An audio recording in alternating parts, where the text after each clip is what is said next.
कई लोगों के लिए शादी एक हसीन ख्वाब है, तो कुछ लोगों के लिए वंश आगे बढ़ाने का एक जरिया मात्र है। आमतौर पर लोग एक शादी करते हैं, कई बार एक से ज्यादा शादियों के भी किस्से देखने को मिल जाते हैं। उम्र के आखिरी पड़ाव में व्यक्ति शादी करने की कम ही सोचता है, लेकिन एक इराकी शख्स हाजी मुखलिफ फरहौद अल मंसूरी की सोच इससे जुदा है। इराक में रहने वाले अल मंसूरी ने 103 साल की उम्र में हाल ही में 37 साल की महिला से तीसरी शादी रचाई है।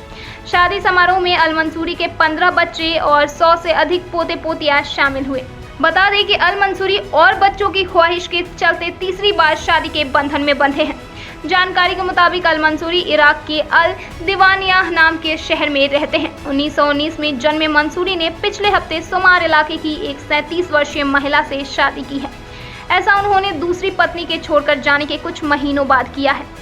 अल मंसूरी के बेटे अब्दुल सलाम ने मीडिया के जरिए जानकारी देते हुए बताया कि मेरी मां के मरने के 23 साल बाद मेरे पिता ने दूसरी शादी की, लेकिन उनकी दूसरी पत्नी इसी साल घर छोड़कर अपने परिवार के पास चली गई। मेरे पिता ने कुछ महीने उनका इंतजार किया, लेकिन जब वो नहीं लौटी तो उन्होंने हमें तीसरी पत्नी ढूंढने के लिए कहा।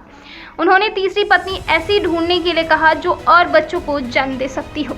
अब्दुल सलाम ने आगे बताते हुए कहा, हमने एक अच्छी महिला ढूंढी जिनका जन्म 1985 में हुआ था। हमने दोनों की सगाई करा दी, फिर दोनों ने शादी रचा ली। पिता की तीसरी शादी में उनके बच्चे और नाती पोते दोनों शामिल हुए। अल मंसूरी ने मीडिया से बात करते हुए कहा कि उनकी पत्नी जवान है और वो और बच्चे करने की इच्छा रखती है, लेकिन आपको जानकर हैरानी होगी कि शादी और बच्चों के मामले में अल मंसूरी का बड़ा बेटा उनसे भी 2 कदम आगे है। वो 72 साल का है और उसने 9 शादियां की हैं।